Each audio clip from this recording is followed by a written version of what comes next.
I was driving home from a friend's house, taking the back roads to avoid traffic.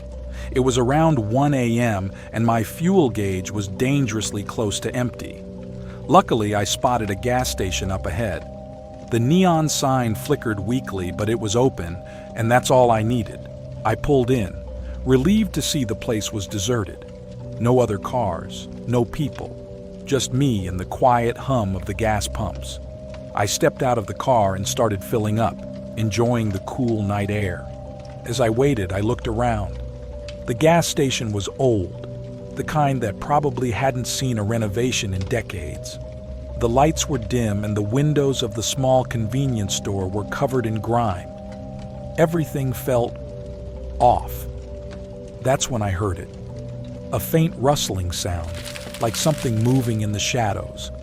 I told myself it was just the wind or maybe a stray animal, but my gut told me otherwise. I finished filling up and decided to go inside to pay. The door creaked as I opened it and a small bell jingled, breaking the silence.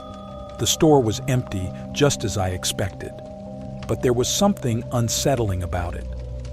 I walked to the counter and rang the bell for service.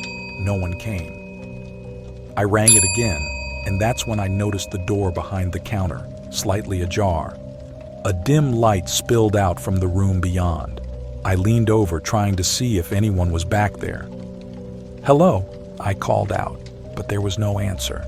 Just that dim light and an uneasy feeling in my stomach. Curiosity got the better of me, and I walked around the counter, heading towards the back room. The closer I got, the stronger the feeling of dread became. It was like the air was getting thicker and harder to breathe. I pushed the door open slowly. The room was a small, cluttered office. Papers and boxes were strewn everywhere, and the flickering light bulb cast eerie shadows on the walls.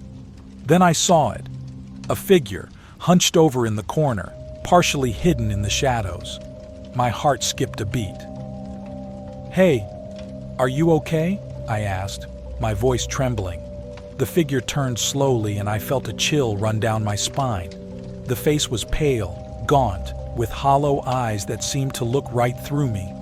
It didn't say anything, just stared. I backed away slowly, my mind racing. Every instinct screamed at me to get out of there. I'm sorry," I stammered, stepping back towards the door. I rushed out of the office, not looking back. The bell jingled again as I burst through the door and I sprinted back to my car. My hands were shaking as I fumbled for my keys. I started the car and sped away, not caring about the speed limit. I glanced in the rearview mirror, half expecting to see that figure standing at the edge of the lot, but there was nothing. Just the empty gas station fading into the distance. When I got home, I locked all the doors and sat down, trying to calm my racing heart. I couldn't shake the image of those hollow eyes staring at me from the shadows. So, if you ever find yourself at a gas station late at night, alone, be careful. You never know what might be lurking in the shadows.